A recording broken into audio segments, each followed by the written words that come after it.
Break के बाद एक बार फिर से आप सभी का स्वागत है। खबर रायपुर से, जहां 14 जिले अनलॉक होंगे। छत्तीसगढ़ के 14 जिले अनलॉक की तरफ बढ़ रहे हैं, जहां रायपुर, दुर्ग, बिलासपुर, राजनांदगांव, कोरबा, कोंडागांव, कवर्धा, गरियाबंद, बालोद, मुंगेली, जशपुर, बेमेतरा, जगदलपुर और महासमुंद जिला अनलॉक हुआ।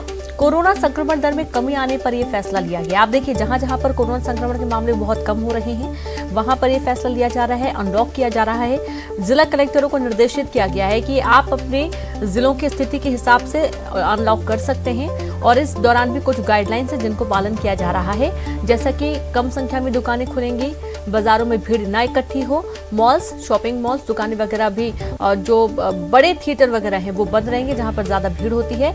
लेकिन जो लोकल मार्केट है वो जरूर खुलेगा, ताकि जो आर्थिक एक नुकसान हुआ है पिछले 2 महीने से, उसकी भरपाई हो सके। संवाददाता युगल तिवारी जुड़ गए हैं। युगल, 14 जिले अनलॉक किए जा रहे हैं, क्या कुछ एहतियात, क्या कुछ गाइडलाइंस इस अनलॉक के दौरान? इन्होंने देखिए लगभग 2 महीने तक पूरी तरह से छत्तीसगढ़ अनलॉक रहा। इसमें पूरी तरह से व्यापार हो, प्रतिष्ठान है, सब बंद रहे और पूरी तरह से व्यवस्थाएं चरमरा गई थी।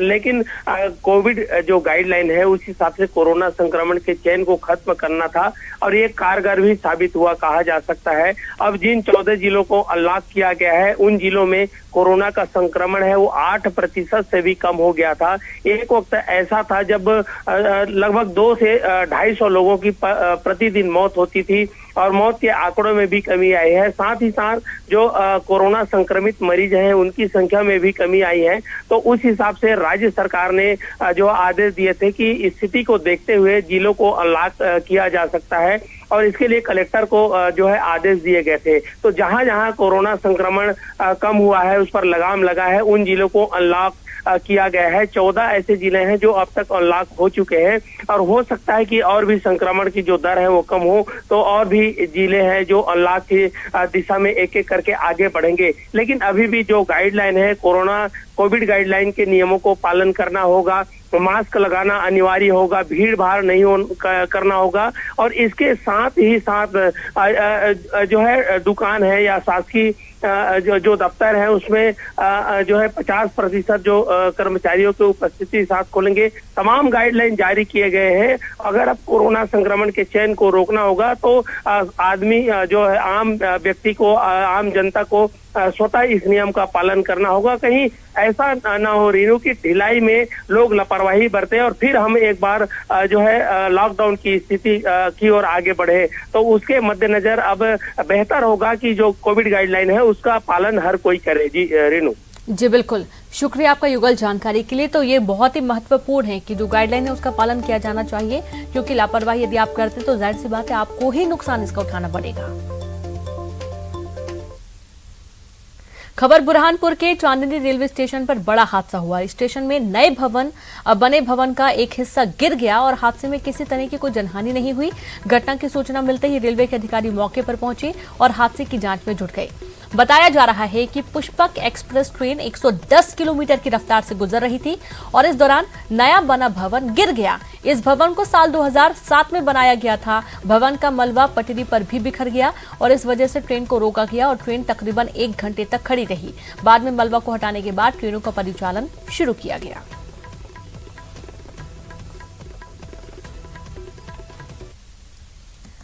वैक्सीनेशन को बढ़ावा देने और भ्रांतियों को दूर करने के लिए होशंगाबाद विधायक सीताशरण शर्मा ने अनोखा तरीका अपनाया। उन्होंने कहा कि उनके विधानसभा क्षेत्र में जो भी ग्राम पंचायत 100% टीकाकरण का लक्ष्य पूरा करेगी, उन्हें विधायक निधि से 10 लाख रुपए का अतिरिक्त स्वीकृत किए जाएंगे। वैक्सीनेशन को बढ़ावा देने के लिए प्रदेश में इस तरह की यह पहली घोषणा मानी जा रही है।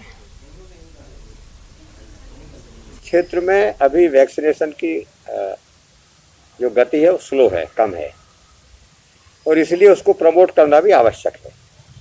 तो ग्रामीण क्षेत्र में 100% लक्ष्य जो ग्राम पंचायत हासिल करेगी, वहाँ के सरपंच जी, वहाँ के सचिव, ग्राम सहायक, रोजगार सहायक और आम जागरूक नागरिक, ये सब मिलकर के प्रयत्न करेंगे। तो ग्राम पंचायत में यदि 100% लक्ष्य को पूरा कर लेते हैं तो जो हम विकास राशि रेगुलर उनको देते हैं उसके अतिरिक्त 10 लाख रुपया विधायक निधि से और उनको देंगे, ताकि उनके गांव का विकास और ज़्यादा तेजी से हो सके और ज़्यादा अच्छा हो। बगैर सोशल डिस्टेंसिंग के कोरोना को मात कैसे देंगे, ये तस्वीर तो यही कहती है।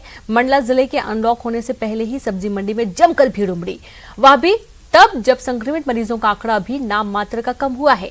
तस्वीरें साफ कह रही हैं कि जैसे ही सुबह के 5 बजते हैं आमा नाला के पास सब्जी मंडी खुलती है, वैसे ही बड़ी संख्या में दूसरे जिले से आए व्यापारी और खरीदार मंडी में पहुंच जाते हैं। यहां पहुंची भीड़ को देखकर अंदाजा लगा सकते हैं कि सोशल डिस्टेंसिंग का कितना ध्यान रखा जा रहा है। यहां पर जिला प्रशासन की सख्ती का भी सब्जी मंडी में बेअसर दिखाई दे रहा है। और संवाददाता कृष्णा साहू जुड़ गए। कृष्णा, ये तो बहुत ही आश्चर्य की बात है, अभी मामले बहुत ज्यादा कम नहीं हुए हैं, थोड़े से ही कम हुए हैं और मंडियों में इस तरीके के हालात के कुछ हुआ ही नहीं है।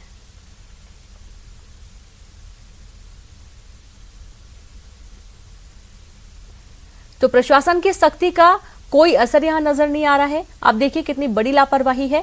संवाददाता कृष्णा साहू जुड़ गए। कृष्णा, ये बहुत बड़ी लापरवाही है, अभी हाल ही में मार्केट खुलना शुरू हुआ और इतनी ज्यादा भीड़ लगने लगी। हाँ जी बिल्कुल रेनू, ये बहुत बड़ी लापरवाही है कि जिस तरीके से आप तस्वीरें देख सकते हैं कि अभी हाल ही में लॉकडाउन जो है पूरी तरह से खुला भी नहीं, अनलॉक हुआ भी नहीं है मंडला, और इतनी भीड़ उमड़ी है हजारों की संख्या में। आमा नाला जो सब्जी मंडी है वहां पर सुबह 5 बजते ही बिल्कुल जमघट लग गया है। और यहाँ पर जिस तरीके से ये तस्वीरें आप देख रहे होंगे कि यहाँ पर हजारों की संख्या पर लोग मौजूद है, और इस आप हजारों की संख्या में जब मौजूद है तो आप खास तौर पर आप देख सकते हैं कि यहाँ पर आप कैसे सोशल डिस्टेंसिंग का ख्याल रखा होगा इन लोगों ने, ये भी आप अंदाजा लगा सकते हैं। रेनू